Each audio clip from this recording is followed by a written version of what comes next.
Le président lance un défi à McFly et Carlito. Vendredi dernier, McFly et Carlito postent une vidéo sur leur chaîne dans laquelle Emmanuel Macron leur lance un défi. Je vous lance un défi. Faites une vidéo pour réexpliquer ces gestes, l'importance de les respecter, de ne pas nous rassembler, de ne prendre aucun risque, pas avoir de grands regroupements, faire au maximum le télétravail. Faites cette vidéo toute simple. Et si vous avez 10 millions de vues, je prends un engagement. Vous venez tourner à l'Elysée. 10 millions de vues pour nous aider à battre le virus. À vous de jouer. Merci. Je dors mal depuis. Bien entendu, ça n'a pas manqué de faire du bruit puisque dès le lendemain, l'info a été relayée sur plein de médias et Internet s'est carrément enflammé. Alors, marketing ou politique? Je vous propose mon analyse.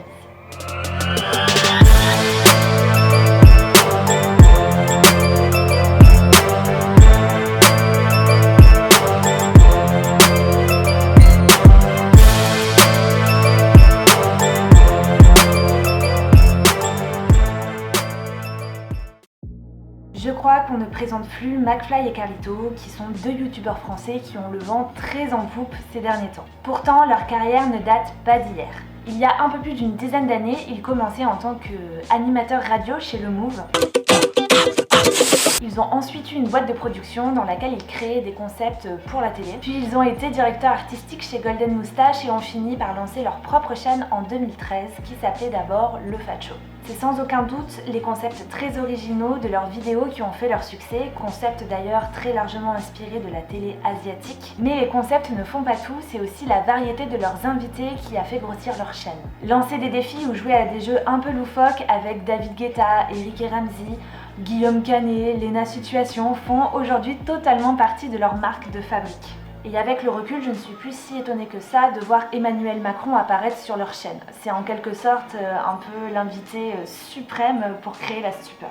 Mais comme beaucoup d'autres personnes, je suppose, je me suis quand même posé la question. Emmanuel Macron sur la chaîne de McFly et Carlito, est-ce du marketing ou de la politique ?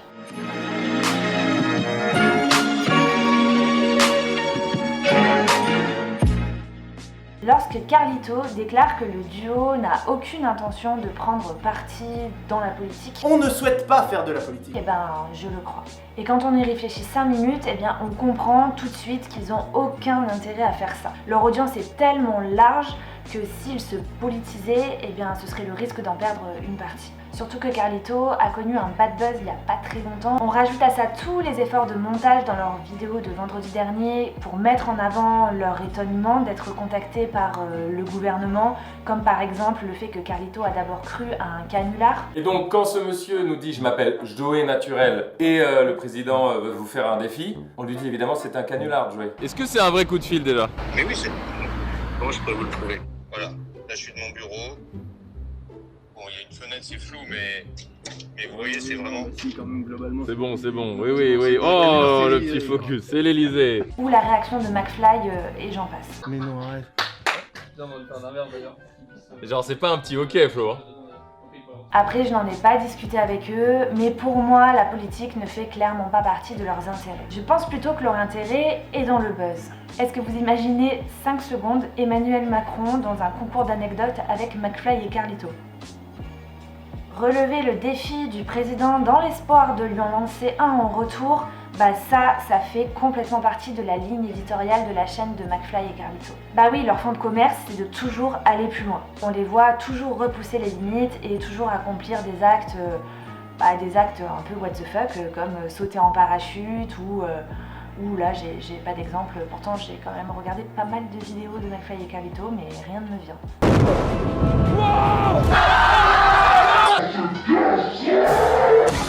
4 minutes 1000 pompes en 1 heure. Bref, le duo va toujours plus loin et comme je l'ai dit, le fait d'avoir le président, c'est un petit peu l'invité suprême dans tout ça, quoi. Et d'ailleurs, ça me fait me demander qu'est-ce qu'ils vont bien pouvoir trouver après ça. Bon, et bien entendu, je pense aussi qu'il y a une motivation de contribuer à la lutte contre la Covid-19. On aurait pu les accuser de ne rechercher que le buzz, mais dans la mesure où ils ont déjà fait des actions caritatives de ce type, pour moi, je pense qu'ils sont vraiment motivés par ça aussi. Donc pour moi, du côté de McFly et Carlito, il n'y a aucun intérêt politique. Je pense que d'ailleurs, ils se sont beaucoup interrogés par rapport à ça, de s'ils allaient faire une vidéo avec le président ou pas. Et pour moi, ils ont vu une occasion à la fois de faire une bonne action, mais aussi de faire une action marketing comme ils en ont le secret sur leur chaîne. Ok, donc maintenant, qu'en est-il du gouvernement ?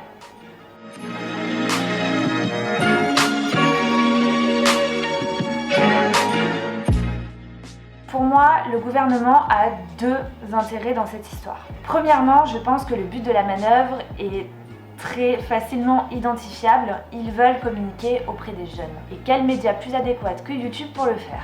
Surtout que de mon point de vue, proposer cette action de communication à McFly et Carlito, c'est finement joué. Bah oui, le gouvernement aurait pu proposer ça à d'autres créateurs de contenu qui ont aussi une audience très jeune, comme par exemple Squeezie, Cyprien ou Natou.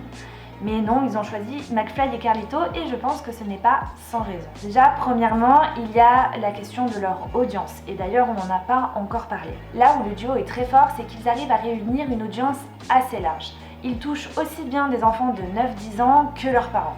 Bah oui, il faut dire que leurs personnages sont parfaits pour toucher à la fois des enfants et des adultes, dans la mesure où ils sont très casse-cou et pères de famille, et c'est d'ailleurs une image de père 2.0 qui sont arrivés à se forger. Bienvenue dans cette émission très douce. C'est un petit podcast contente, un nouveau format qu'on avait envie de faire depuis longtemps. Vous nous connaissez en rigolant, en criant, en tombant, en chantant, en rigolant, en tombant, en chantant, en rigolant. David, c'est les mêmes mots. Et aussi on est aussi des hommes, des pères de famille. Et d'ailleurs Carlito a sorti un livre sur ce sujet. Donc de par leur image de mecs qui déconnent et qui sont aussi à la fois très sérieux et porteurs de valeurs, ils arrivent à réunir une audience de telle envergure. Et ça, c'est hyper pertinent pour cette campagne que souhaitait mener le gouvernement. Et là où le gouvernement a fait fort, c'est qu'ils ont proposé cette campagne de communication sous forme de défi. Et ça, comme on l'a dit, ça colle à la fois à la ligne éditoriale de McFly et Carlito, mais ça colle aussi tout à fait à l'audience qui est visée. Que fait un ado quand on lui demande de faire quelque chose ? Généralement, il fait tout l'inverse. Et maintenant, que fait un ado quand on lui lance un défi ? Généralement, il se prête au jeu, surtout si ce défi est relevé par deux grands frères super cool. Personnellement, je trouve que cette action est vraiment une action innovante de la part du gouvernement. Surtout quand on compare ce défi aux campagnes poussiéreuses auxquelles il nous a habitués. Information coronavirus. Le virus est toujours là, et il est dangereux. Bien entendu, je dis tout ça en mettant la politique de côté. Ce n'est clairement pas mon sujet, je ne suis pas du tout experte pour parler de politique et je ne me sens pas d'ailleurs de le faire. Je dis tout ça avec un regard purement marketing. Bon, et maintenant, l'intérêt de Manu dans tout ça.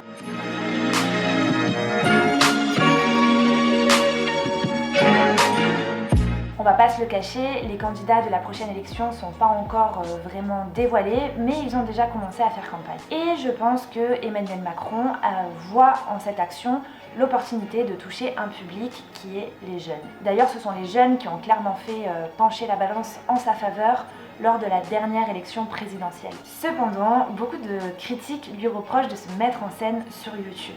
Sauf que c'est pas du tout la première fois qu'il apparaît sur YouTube. Le 24 mai 2009, il donnait une interview en live sur la chaîne de Hugo Décrypte.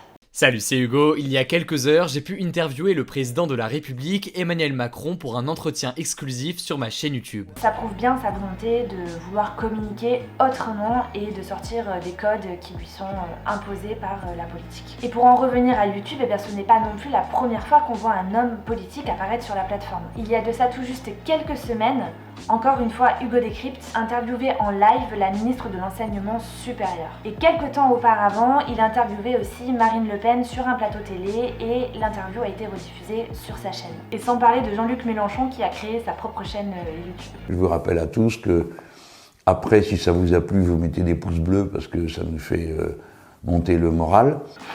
Alors certes, le contenu de Hugo Décrypte est plutôt du contenu journalistique, chose qui n'a strictement rien à voir avec le contenu de McFly et Carlito qui lui est pour le coup 100% divertissant. Mais on touche quand même quelque chose du doigt là. Et d'ailleurs ça va me faire ma conclusion.